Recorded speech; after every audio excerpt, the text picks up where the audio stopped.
जितेंद्र तोमर की गिरफ्तारी पर क्या कह रहे हैं दिल्ली के कमिश्नर, आइए देखते हैं।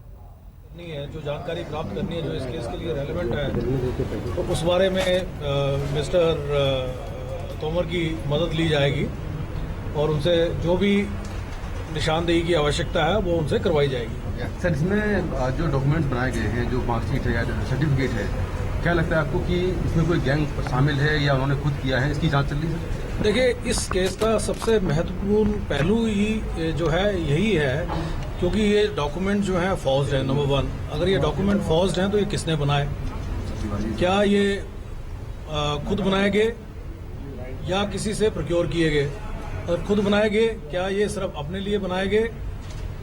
तो ये जानकारी लेना बड़ा आवश्यक होगा। इसी प्रकार से अगर किसी से प्रोक्योर किए गए हैं तो ये पता करना आवश्यक होगा कि क्या उस व्यक्ति, पहले तो उस व्यक्ति को हमें आइडेंटिफाई करना होगा जिससे ये डॉक्यूमेंट्स प्रोक्योर किए गए, और फिर ये भी जानना आवश्यक होगा कि वो जो रैकेटियर है उसने ये रैकेट कब से चला रखा था, और उसने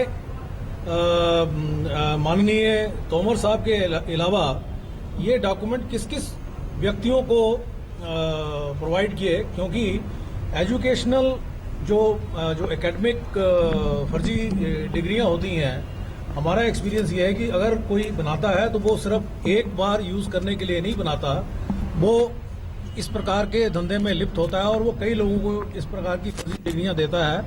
तो देश में एजुकेशनल स्टैंडर्ड्स को मेंटेन करने के लिए एक हमारा फर्ज होगा कि हम उस रैकेटियर को पकड़ने के बाद में उससे अच्छी तरह से जानकारी प्राप्त करें और उसको, उसने जिनको वो फर्जी डिग्रियां बेची होंगी उनके बारे में जानकारी लें, और उसके अलावा जो भी लोग उसकी मदद कर रहे थे उनको आइडेंटिफाई करके उनको कानून के सामने हम पेश करें, ताकि इस प्रकार का रैकेट को जड़ से खत्म किया जा सके और ताकि हमारे एजुकेशनल सिस्टम के ऊपर कोई आघात ना आए। सर, देश में एजुकेशन सिस्टम के खिलाफ भी एक बड़े क्राइम के तौर पर आप इसको देखते हैं?